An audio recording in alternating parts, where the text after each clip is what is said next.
10 idées pour entreprendre localement. La plus, je dirais, la plus brute de ces idées, et qui commence vraiment à prendre de l'ampleur en France. Alors ça fait le lien avec la question des circuits courts dont on parle à l'instant.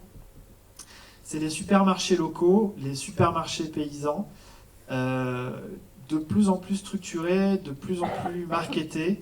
Vous avez en haut à gauche l'exemple de Cœur Paysan à Colmar, donc ce sont des... on n'est pas simplement dans le regroupement basique d'agriculteurs, là ils se sont vraiment créés une coopérative. Ils se partagent le temps dans le magasin, et chaque agriculteur, chaque producteur est mis en évidence. Donc là, à l'entrée, vous avez par exemple une présentation, et puis il y a une interaction dans le magasin. Donc c'est quelque chose qui est relativement bien structuré. L'exemple le plus suprême que moi je connaisse, c'est une enseigne qui s'appelle Locavorium. Alors, je vous invite à aller voir leur site internet. C'est une enseigne qui est basée à Montpellier et qui fait 100% de produits locaux. Donc ils ont une charte, ils ont créé un label, ils ont même créé un indicateur pour prouver que les produits viennent de, je crois que c'est 80-100 km, ça dépend d'un... Et l'intégralité du magasin, c'est des produits locaux. Donc ils sont à côté de Montpellier. Et le magasin cartonne. Donc là, pour le coup, c'est pas des agriculteurs, ce sont des producteurs, des entrepreneurs, pas des producteurs, des chefs, des créateurs d'entreprises qui étaient liés de près ou de loin au monde agricole, mais qui ne sont pas forcément eux-mêmes des agriculteurs, et qui ont du coup lancé ce concept-là. Je crois que ce sont des ingénieurs. Et ça cartonne, et en fait, ils ont vraiment... quand on rentre dedans, on sait que l'intégralité de l'offre est locale, prouvée, avec vraiment une grosse transparence. Et ça, c'est l'exemple très très intéressant. Donc, sur leur site internet, ils communiquent beaucoup dessus. Et il y a toute une communauté. Alors après, on peut y entrer dans le magasin en étant un hyper locavore. Ils communiquent beaucoup d'ailleurs là-dessus. Et très récemment, ils ont ouvert un drive. Ils se sont mis aussi au drive. Et c'est vraiment un concept assez fort.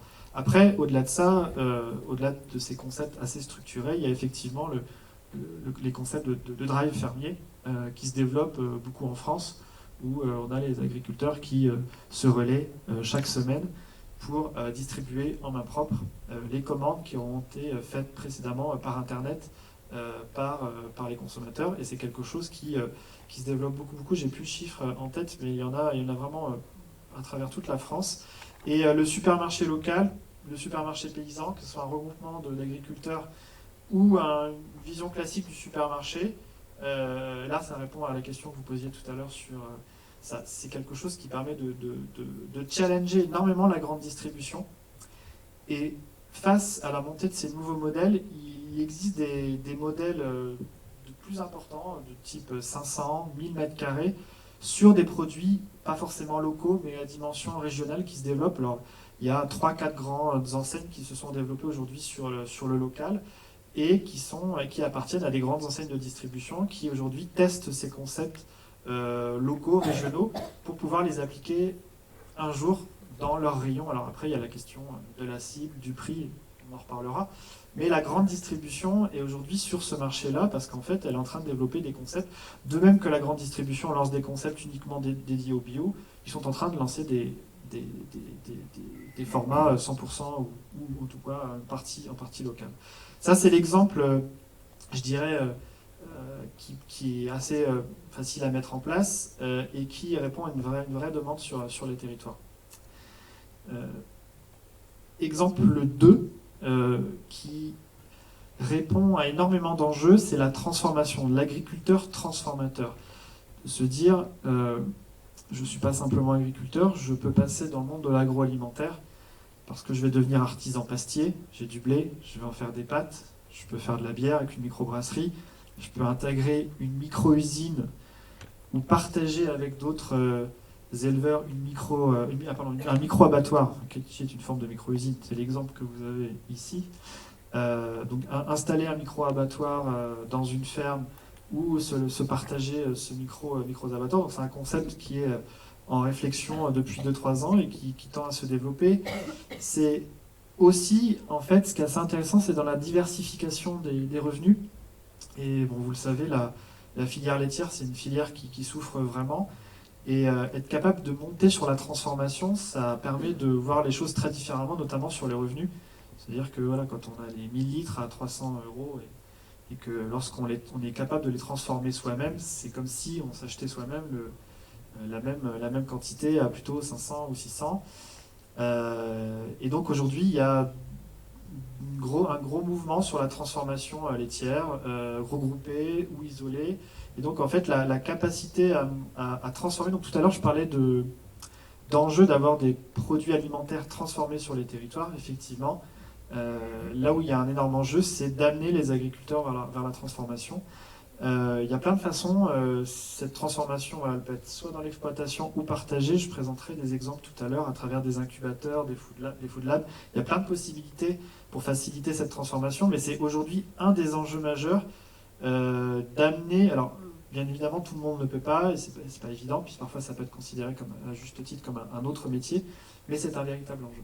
Et ceux qui se sont lancés là-dedans ne le regrettent pas. Là, typiquement, vous avez de plus en plus d'artisans plastiers aujourd'hui qui se disent, alors notamment dans la culture de céréales qui est assez cyclique, saisonnière plutôt, parfois cyclique, mais surtout saisonnière. Et du coup, c'est intéressant pour l'équilibre de l'activité de transformer ça en pâte ou en biscuit, etc. Idée numéro 3, toujours dans l'alimentation. Alors ça, c'est une idée que je ne vais pas influencer, que j'aime beaucoup. C'est la collecte et la valorisation des invendus alimentaires pour en faire d'autres produits alimentaires ou pas. Tout à l'heure, je parlais de l'empreinte matière première, des empreintes écologiques. Et on pourrait se dire, oui, mais alors c'est pas évident parce que parfois sur notre territoire, on n'a pas les ressources. Je suis dans l'est, dans le nord de la France, j'ai pas forcément de fraises, donc je vais forcément devoir les importer les fraises. Et en fait, la question des invendus alimentaires, elle est assez centrale parce que c'est de se dire que les fraises, on n'en a peut-être pas sur le territoire parce qu'on est dans le nord de la France, mais dans les magasins, il y a des invendus qui peuvent être réutilisés et qui peuvent être transformés pour en faire des jus, des soupes, des confitures, qui est le cas le plus emblématique. Et puis si c'est plus comestible, on sait qu'on peut en faire de l'alcool, on peut en faire des pigments de peinture, on peut même en faire de l'alimentation, peut-être pas des fraises, mais l'alimentation pour chiens. Il y a plusieurs startups qui se sont lancées en France. Le réseau le plus connu, c'est Phoenix, hein, qui travaille sur la collecte et la valorisation des invendus alimentaires. Sur les confitures, il y a un exemple qui est en Rhône-Alpes, c'est la marque Rebelle, qui effectivement va récupérer ses invendus de fruits et en fait notamment des confitures, d'où le jeu de mots Rebelle. Et pas très loin d'ici, vous avez une start-up à Saumur, je crois, qui est en haut à droite et qui travaille sur l'idée de créer une conserverie solidaire en travaillant, en récupérant les invendus alimentaires, en les transformant et en impliquant dans la production des personnes en difficulté sociale. Et donc voilà, donc c'est quelque chose qui est assez intéressant, c'est réutiliser les invendus sur les territoires, travailler sur les boucles locales et produire de nouvelles façons sur des produits alimentaires, donc sur les territoires. C'est un exemple qui est complémentaire aux deux précédents, mais c'est aussi une manière de transformer sur les territoires sans forcément avoir la ressource à la base. Exemple 4, c'est l'exemple des éco-déchetteries ou des déchetteries inversées, qui fait aussi écho à toutes les questions de matières premières.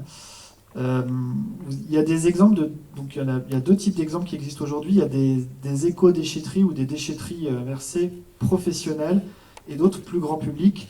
En haut à gauche, c'est un exemple d'éco-déchetterie à destination des artisans, où on peut aller déposer ces déchets et aussi en acheter ou récupérer des déchets d'autres artisans donc qui ont été reconditionnés, etc. Et ça marche beaucoup, parce que d'abord, en termes de prix, c'est relativement intéressant. Et on est vraiment dans la capacité de créer des boucles locales sur les territoires. Il faut savoir que le BTP, je pense que vous vous en doutez, la construction, le BTP, mobilise énormément de matières, notamment les minerais non métalliques. Et ces éco-déchetteries professionnelles sont vraiment amenées à se développer. Donc ça, c'est très intéressant. Et il existe aussi le même genre de choses plus grand public, donc il y a le SMICVAL qui est un syndicat mixte, donc qui a développé dans le sud-ouest de la France une déchetterie inversée où on peut donc aller déposer ses déchets classiquement, mais surtout aller chercher d'autres déchets par thème, c'est-à-dire donc là à l'entrée je suis orienté vers des rayons et je peux trouver tout un tas de produits à récupérer, certains produits remis en état, etc. Et c'est assez intéressant parce que c'est voir la déchetterie dans l'autre sens comme quelque chose. D'ailleurs, l'endroit est plutôt sympa, hein, il n'a rien à envier à des centres commerciaux un peu agréables, plus ou moins agréables, on va dire. Mais en tout cas, le lieu est relativement sympa et on peut y chercher pas mal d'objets ou de choses à récupérer plutôt que d'aller les acheter. Et donc, cette déchetterie inversée, c'est quelque chose qui permet de répondre significativement à d'énormes enjeux d'importation de matières premières, je le disais tout à l'heure. Après, je pense qu'il faut développer la culture, parce que c'est pas forcément si facile d'aller acheter ou chercher un déchet, mais c'est quelque chose aussi qu'on retrouve dans les ressourceries au niveau urbain. On a des plus petits espaces où on peut trouver des produits qui ont une deuxième, troisième ou quatrième vie. Donc voilà, c'est quelque chose qui se développe beaucoup et qui est source, voilà, qui peut représenter des activités relativement importantes sur un territoire comme le vôtre. Pas mal d'emplois à la clé. Je parlais de boucles locales. Les boucles locales, c'est-à-dire l'économie circulaire, éviter les déchets dans nombreux domaines pour en faire des ressources locales, ça se développe énormément. Ça existe dans le bois, la réutilisation de menuiserie. Chez Utopie, tous nos bureaux, les bureaux des 50 salariés, c'est du parquet, c'est de l'ancien parquet qui a été recyclé en bureau. C'est par exemple faire de l'isolation avec du carton. Donc là, il y a des sociétés qui travaillent sur le concept et c'est assez puissant. C'est travailler même dans des petits environnements. L'exemple que vous avez en bas à gauche, une image un peu floue d'ailleurs, c'est en Nouvelle-Calédonie où en fait on recycle les pneus pour faire des terrains de jeu pour les enfants ou des terrains sportifs. Et c'est quelque chose qu'on peut développer à grande échelle. Moi j'aimais bien l'exemple en bas au milieu, c'est la braderie de Lille, une start-up qui a recyclé toutes les moules des fameuses moules frites de la braderie et qui en fait des revêtements en fait. Et c'est assez puissant. Bien évidemment l'exemple peut-être celui qui aura demain l'impact le plus important, c'est de se dire au lieu d'aller exploiter des mines dans le monde, on a nous-mêmes des mines, mais c'est des mines urbaines. Et donc en fait tous les déchets métalliques, électriques, électroniques que l'on trouve, enfin, là où on peut trouver aussi du métal plus globalement, en fait on en a partout autour de nous. Donc plutôt que d'aller générer une mobilisation de nouveaux minerais métalliques ailleurs dans le monde, il suffit de travailler sur la question des mines urbaines et la question de leur collecte. Et existe en France plusieurs sociétés qui se sont engagées sur la collecte de tous ces déchets métalliques et de leur tri et de leur valorisation. Donc c'est quelque chose qui n'est pas forcément évident.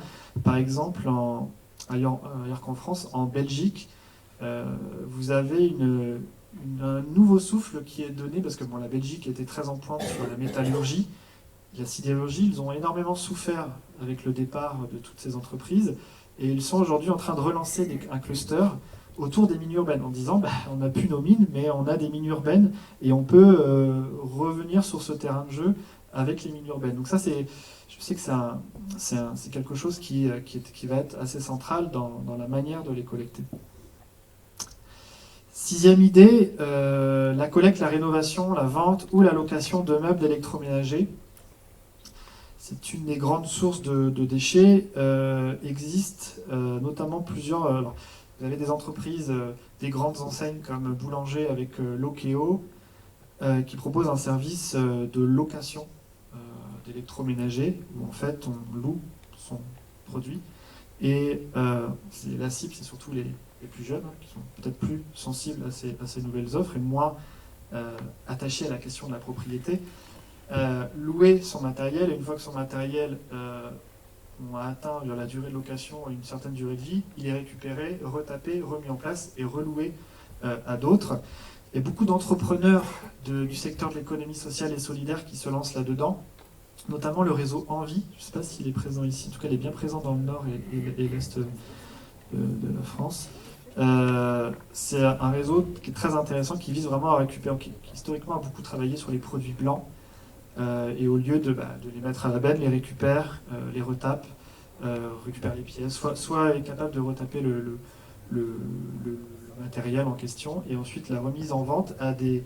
Donc en incluant aussi des populations en difficulté et en les vendant à des prix assez accessibles pour une partie de la population.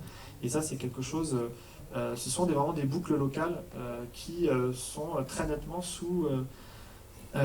qui sont assez peu présentes sur les territoires et qui pourraient créer de l'emploi aussi. Idée numéro 7, c'est l'atelier magasin, peut-être renouer, enfin sûrement renouer avec quelque chose qui a disparu, c'est-à-dire avoir de la fabrication adossée à de la vente.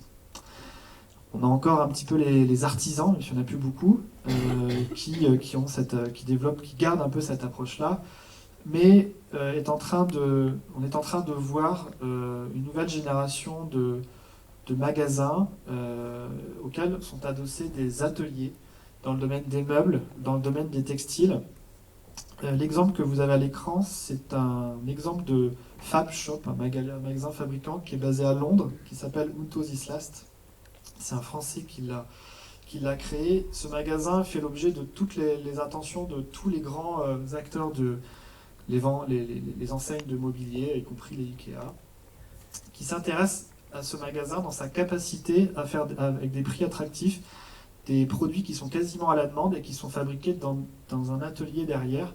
Et ce magasin, qui est dans un quartier populaire de Londres, marche beaucoup. Je parlais d'IKEA, en fait, c'est un magasin qui fait écho à des enjeux, on appelle ça de production distribuée, c'est-à-dire que beaucoup d'acteurs, par exemple de vente de mobilier ou de décoration, se disent que on pourrait demain, je prenais l'exemple d'IKEA, aller dans un IKEA qui serait, c'est pas forcément un meilleur exemple, mais un IKEA qui serait un showroom, et une partie des produits serait fabriquée à côté, dans un petit atelier ou dans une micro-usine, etc. C'est en réflexion, par exemple, à Barcelone. En fait, on va dans un magasin, le magasin est sans stock. Et alors après, ça peut être fabriqué avec un certain délai, mais en tout cas, l'idée, c'est d'avoir une réduction de la distance entre le producteur du meuble et le consommateur. Et là, on est vraiment dans une boutique qui arrive à produire pour en grande série. La boutique est toute petite parce qu'en fait, ce n'est qu'un showroom et un atelier qui est assez important derrière qui arrive à écouler quand même beaucoup de marchandises. La micro-usine dont j'en parlais à l'instant, la micro-usine, c'est de se dire que il y a des domaines où on pourrait se dire ouais, c'est impossible de produire ça à la maille d'un territoire. S'il y a bien un objet qui aujourd'hui paraît impossible, c'est la voiture. On peut se dire jamais on n'arrivera à produire des voitures sur un territoire. Et bien en fait, il y a un entrepreneur américain qui a développé Local Motors. Et l'ambition de Local Motors, c'est d'avoir des dizaines et des dizaines d'usines à travers le monde en travaillant sur des réseaux de designers, d'ingénieurs, etc. et de produire des voitures à un prix accessible. Et pas que des voitures, parce qu'aujourd'hui ils se sont intéressés à quelque chose qui est peut-être plus facile à vendre et à produire à moindre coût. C'est les petits bus qu'on trouve dans les centres-villes, les minibus, qui existent déjà d'ailleurs sous ces formats-là. Et l'idée, c'est de les produire dans les villes où ils vont circuler. Et c'est quelque chose qui est assez intéressant parce que c'est... Alors aujourd'hui, ça dépend des produits et des voitures qu'ils sortent, mais les véhicules ne sont pas si chers que ça. Et on arrive à un modèle économique qui est aussi regardé de près par pas mal de constructeurs. Les micro-usines, c'est aussi s'appuyer sur la révolution digitale et les impressions 3D. Il y a un acteur qui s'appelle Voodoo Manufacturing qui est basé à Brooklyn. Et eux n'ont pas de matériel classique, ils ont 200 imprimantes 3D.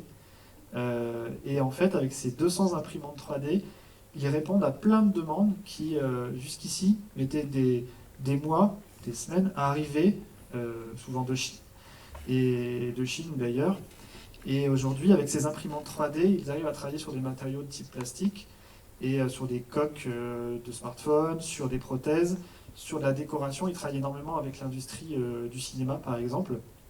et ça vient en substitution à une grande filière chinoise, où en plus il y a des enjeux de qualité, j'ai cru comprendre. Et Voodoo Manufacturing est en train de réfléchir à un développement à l'international, parce que c'est quelque chose qui est assez intéressant. Donc là, c'est très intéressant, parce qu'on voit bien que même sur des domaines qui paraissent inaccessibles en termes de production locale, on peut et on fait aujourd'hui certaines choses. Neuvième exemple, c'est les déchets alimentaires et les déchets agricoles, qui constituent une ressource énorme sur les territoires, au plan énergétique. Donc, c'est notamment la méthanisation, donc la capacité à transformer des déchets de champs agricoles, les déchets de restaurants, les déchets de cantines, les déchets alimentaires d'habitants, et les transformer en énergie pour faire du gaz, du biogaz, du carburant, pour en faire des engrais, etc. Et là, par exemple, vous avez l'exemple d'agribiométhane, dont ils sont de la région.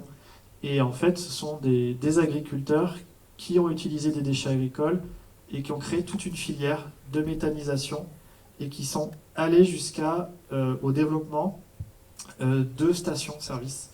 Donc là, on voit bien qu'on est quand même dans la capacité d'aller assez loin.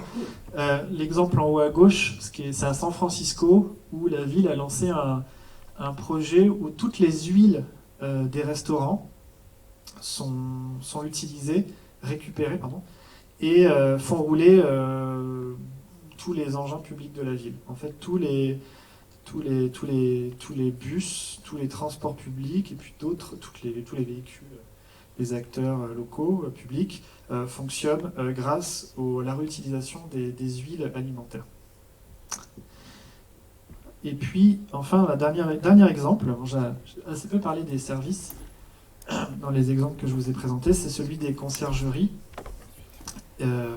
Conciergeries de quartier, conciergeries plutôt axées seniors, des conciergeries internes aux entreprises, qui, comme un guichet unique, apportent des réponses sur toute une multitude de services aux habitants des territoires, que ce soit des villes, que ce soit des habitants plutôt du monde rural, et d'offrir ce guichet unique pour tous les services. Alors l'idée, c'est quand même aussi de connecter des entrepreneurs locaux et des habitants.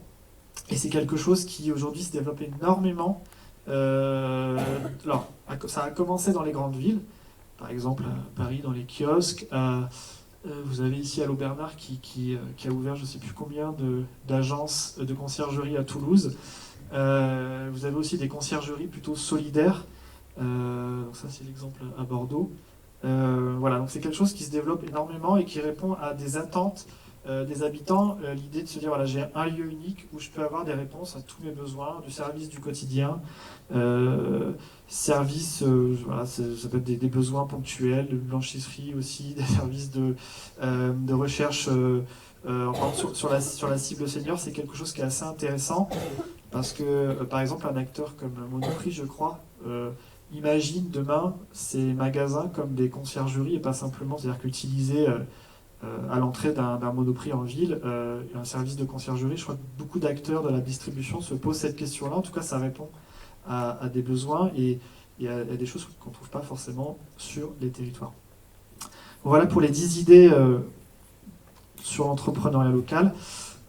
Je ne sais pas si dans les 10 idées qui vous ont été présentées, il y en a certaines qui vous semblent prioritaires pour le territoire, ou peut-être d'autres idées qui n'ont pas été présentées, mais qui vous sembleraient être pertinentes aujourd'hui sur le territoire estuaire ici.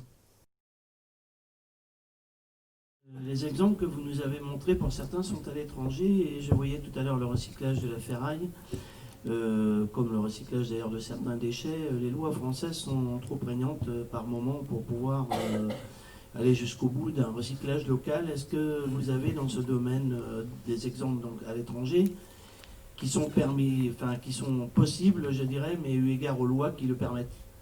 Parce que la ferraille, tout à l'heure, je voyais votre exemple. Hein, oui, vous avez cité effectivement nos voisins belges, qui eux peuvent recycler aujourd'hui les non-ferreux, les ferreux. Nous n'avons plus de sidérurgie, pardon, et du coup, nous on ne fait plus rien de ces métaux-là, on les envoie chez eux. Alors, l'image que je vous ai présentée de la mine urbaine, je crois que c'est un exemple français. Je crois que c'est un exemple français. dans la région centre, ça doit être Méhu, quelque chose comme ça, parce que c'est une entreprise qui s'est dédiée dans les lignes urbaines. Donc, est-ce que dans leur environnement, il y a un cadre législatif restreint, je ne sais pas, mais ce qui est assez intéressant, c'est que après c'est plutôt la question des. Moi, j'avais plutôt en tête les débouchés, c'est-à-dire qu'aujourd'hui, il y a plusieurs startups qui se sont positionnées sur la valorisation et la collecte. C'est juste qu'il n'y a pas assez d'acteurs derrière pour utiliser ces lignes urbaines. Enfin, plus que le cadre. Vous pensiez à quel type de contraintes Chez nous, généralement, ce qu'on récupère, on l'appelle toujours un déchet. Et tout à l'heure, vous parliez des matériaux valorisables. Hein, je vais vous donner qu'un exemple qui me parle, c'est le mâche-fer, qui reste toujours un déchet, alors qu'il a des propriétés, entre autres en matière routière, qu'on peut utiliser, mais pour tout le monde, c'est toujours un déchet. Voilà un exemple concret. Donc, il en est sorti, je ne sais pas, en bon an mal an, 250 000 tonnes, à peu près dans le Grand Ouest, là, qu'on a un mal fou à recycler et à utiliser en lieu et place des minerais, des matériaux de carrière, tout simplement. Alors ça, par contre, Et effectivement. là, par contre, là, c'est la force du lobbying. Hein. C'est pas du coup la loi, mais la loi, elle n'aide pas quand même, parce que les donneurs d'ordre, par exemple, ne sont pas forcément force de proposition pour utiliser ça. Effectivement, sur l'exemple que vous citiez, le passage du déchet à la matière, enfin, le reconnaître un statut autre chose que déchet, c'est un vrai point. Je sais qu'il y a beaucoup de juristes et d'avocats qui travaillent pendant de longues heures là-dessus, mais c'est pas évident. Après, les produits métalliques, c'est pas le seul domaine où un autre statut que déchet existe, c'est-à-dire qu'il y a beaucoup de choses qui se font en dehors de cadres. Typiquement sur les produits alimentaires, je sais que c'est pas toujours évident dans les invendus alimentaires, c'est limite borderline. En fait, c'est la pratique entrepreneuriale qui fait bouger la loi en fait. Et Oui, c'est vrai. c'est pas le seul domaine en fait, c'est malheureusement c'est ce qui risque de se passer dans plein de domaines. C'est-à-dire qu'après, les acteurs de la valorisation de déchets alimentaires font bouger la loi en permanence, parce que sinon le cadre est pas adapté. Alors, je vous accorde que sur les produits métalliques, ça risque d'être un petit peu plus compliqué que sur les produits alimentaires, encore que j'en sais rien. Mais effectivement, d'où l'enjeu des acteurs publics sur la plupart de ces projets, puisqu'en fait, on ne parle pas que d'un projet entrepreneurial isolé, on parle de création de filières. Donc, Oui, tout à fait. Les déchetteries tout à l'heure inversées, ça me paraît très intéressant. Les gens qui font, alors on porte le terme vulgaire de chiffonnage, mais depuis toujours, les gens récupèrent des choses, soit pour les réparer, soit pour en retirer autre chose, des pièces dedans, etc. Mais c'est vrai que dans les déchetteries, par exemple, on est plutôt à empêcher les gens de récupérer ce qui arrive.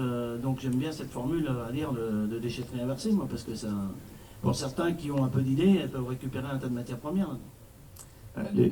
Les exemples que je vous ai montrés existent depuis 1 an ou 2, donc on n'a pas encore le recul nécessaire pour non, mais ça va dans bien comprendre ce qui peut y être échangé, vendu, etc. Mais en tout cas, ça bouscule les habitudes de consommation et c'est quelque chose, je pense, qui va amener. En l'occurrence, les déchetteries, les éco-déchetteries que je vous ai présentées sont des exemples publics qui ont été vraiment poussés par les acteurs publics avec des investissements conséquents. Mais bon, quand on voit l'importance de la gestion des déchets et des déchetteries sur les territoires, c'est quelque chose qu'ils ont fait en connaissance de cause, en sachant très bien que ça n'allait pas forcément coûter beaucoup d'argent. Et en l'occurrence, ça fonctionne vraiment très bien. Ça vide les déchetteries assez vite. Ouais. Et en fait, ça pousse aussi les gens à amener dans ces déchetteries inversées des choses qu'ils gardent chez eux. Il y a aussi des choses. Ça permet de recréer un circuit économique local. Oui, la recyclerie d'ici fonctionne bien sur ces titres-là. C'est sûr que c'est déjà un bon exemple, mais la déchetterie inversée, ça serait très bonne idée, ça. Ouais. Ça a un impact. Une autre question? Oui, bonsoir. Bonsoir. Une réflexion et une question en même temps. Par rapport à l'autonomie alimentaire des aires urbains, vous parliez de 2 à 3% d'autonomie. Effectivement, sur notre département, on est producteur de viande et de lait, principalement. Et on n'a quasiment plus d'abattoirs, si ce n'est un à Châteaubriand. Donc je suppose qu'il n'a pas dû être pris en compte dans votre calcul. Et comment on fait? Est-ce que, parce que dans les exemples après que vous nous avez montré tout à l'heure, vous avez parlé d'une micro-abattoir, mais le micro-abattoir, il ne va pas répondre au consommateur aujourd'hui qui veut des plats préparés et des steaks hachés. Comment on arrive à recréer une mini-industrie quelque part, et comment après on fait aussi pour la valoriser ou obliger le territoire à acheter cette viande-là plutôt que d'aller l'acheter à l'étranger où elle est moins chère? Sur les calculs d'autonomie alimentaire, tout a été pris en compte. C'est-à-dire que le fait qu'il y ait assez peu d'abattoirs, justement, ça joue dans les calculs. Le micro-abattoir, aujourd'hui, il y a plein de réflexions sur les micro-abattoirs. Il y a la fédération nationale, je ne sais plus laquelle, qui a porté justement le sujet qui s'appelle Modulable, là, que je vous ai présenté à l'instant. La question des micro-abattoirs est aussi en réflexion dans des grands groupes alimentaires qui se disent, au lieu d'avoir un site de production en Vendée, pas les citer, je pourrais très bien en avoir 50 à travers toute la France et répondre et d'avoir des micro-abattoirs qui soient soit très micro, soit un petit peu moins micro, mais qui puissent aller progressivement vers la première transformation, la deuxième transformation et par exemple, un acteur qui fait des plats cuisinés pourrait très bien dire, bon voilà, j'ai les micro-abattoirs qui vont fournir mon usine régionale. Donc en fait, l'idée c'est vraiment d'aller au consommateur avec les produits qu'il consomme. C'est pas faire du micro-abattoir pour répondre à une demande. C'est vraiment l'idée, c'est de répondre à une demande locale. Donc la réflexion aujourd'hui, c'est comment ces micro-abattoirs s'intègrent dans une chaîne de production locale qui répond à la demande locale. C'est vraiment le cahier des charges. Je ne dis pas que c'est facile, mais c'est justement de développer des micro-abattoirs pour éviter que cette chaîne locale se casse. C'est-à-dire que si vous avez plein d'éleveurs mais qu'il n'y a pas d'abattoir à moins de 100 km, vous ne risquez pas de retrouver la viande dans les assiettes des consommateurs locaux. Les micro-abattoirs répondent vraiment à cette volonté de faire en sorte que la viande locale consommée dans les assiettes, ce soit issu d'élevages locaux. C'est vraiment ça l'objectif. En tout cas, dans l'idée de... Alors après, je vous invite à regarder en détail les micro-abattoirs. Il y a des niveaux. C'est-à-dire vous avez des niveaux de transformation. Il y a un équipement qui va être très light, et puis des équipements qui vont aller jusqu'à la transformation. Alors, je ne sais pas si ça va aller sur le steak haché, mais il y a vraiment la volonté de produire des choses assez finies à la maille des exploitations. Enfin, c'est l'objectif, en tout cas annoncé. Et c'est assez technique. Après, il faut vraiment regarder les fiches techniques. En l'occurrence, celui que je vous ai montré s'appelle Modulable. Une question au fond de la salle, en haut, là-bas. Oui, ça marche, bon, oui. Oui, si. Bonsoir. Moi, je voulais revenir aussi un peu, je suis un peu à la suite de ce que vient de dire le monsieur, là, par rapport à tout ce que vous nous avez proposé sur, par exemple, récupération d'invendus, par exemple. Ça peut aussi répondre à la question de la dame tout à l'heure. Moi, j'ai de la peine à croire que sur un territoire comme chez nous, on va avoir de quoi fournir une petite entreprise qui veut s'installer dans ce genre de choses. On a malheureusement un exemple ici à Savenay où, lui qui sait très bien, on a voulu monter une légumerie qui n'a pas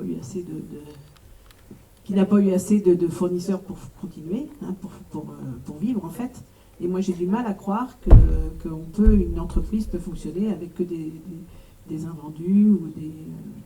Alors ce sera hors territoire. Parce que, En fait, c'est la notion de local que l'on définit. Moi, je vous présente des modèles entrepreneuriaux locaux. Tous n'ont pas le même périmètre d'action, on est bien d'accord. D'abord, ce sont souvent des marques qui sont plutôt à dimension nationale et puis qui développent plutôt des réseaux régionaux. En l'occurrence, les confitures Rebelle, on est sur une dimension plutôt régionale en Rhône-Alpes. Bien évidemment, après, il faut adapter au territoire. C'est l'exemple du recyclage. Je parlais du plastique tout à l'heure. Nous, on travaille pas mal dans des îles. On est sur des territoires de petite taille.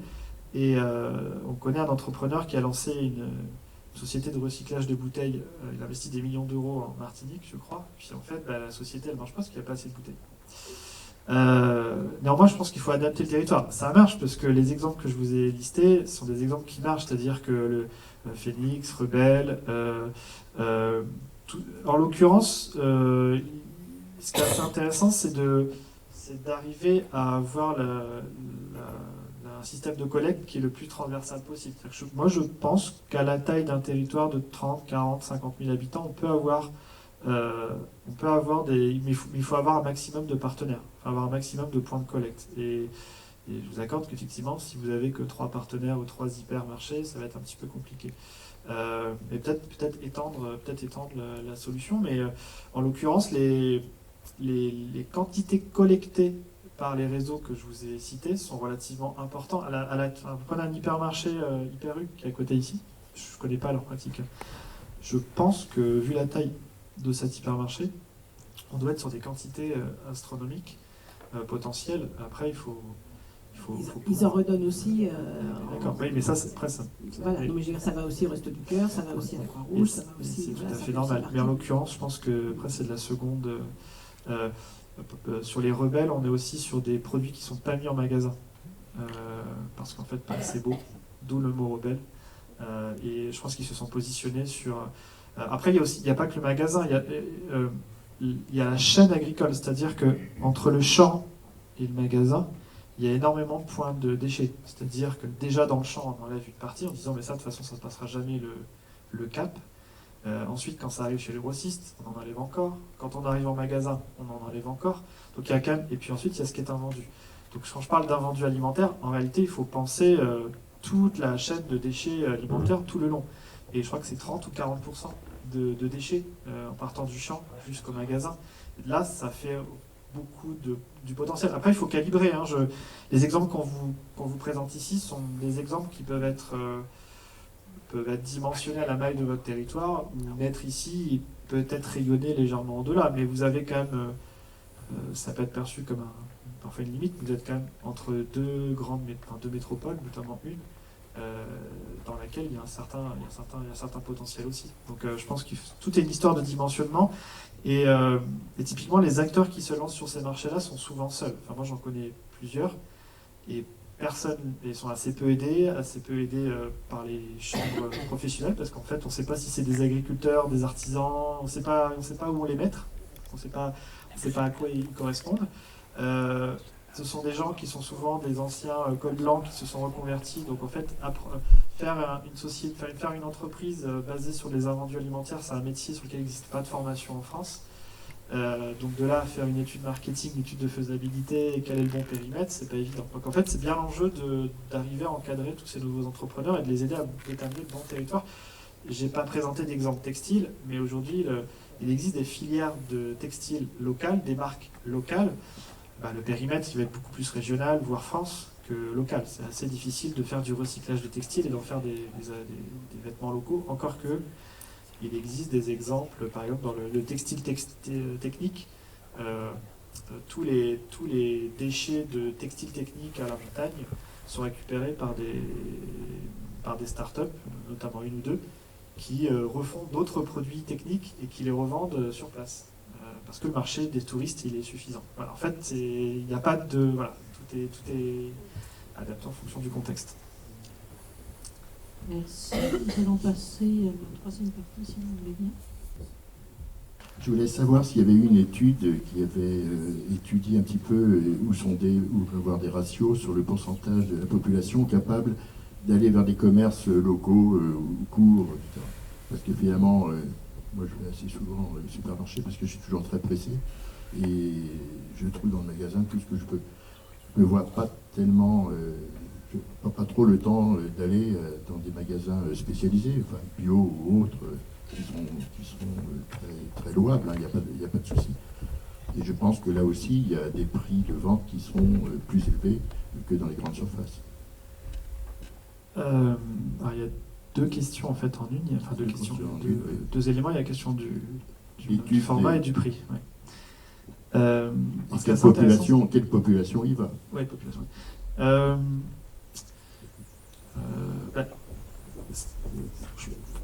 Du même avis que vous, fait quelque part, finalement, on peut tous comprendre que c'est assez compliqué d'aller dans des formats spécialisés, de magasins. En même temps, on voit par exemple les grandes enseignes spécialisées, meubles, jouets, culture, etc., se recentrer dans les centres-villes aujourd'hui. Alors, il y a toute la problématique des cœurs de ville, parce qu'en fait, aujourd'hui, il y a un problème de fréquentation des grands magasins avec Internet.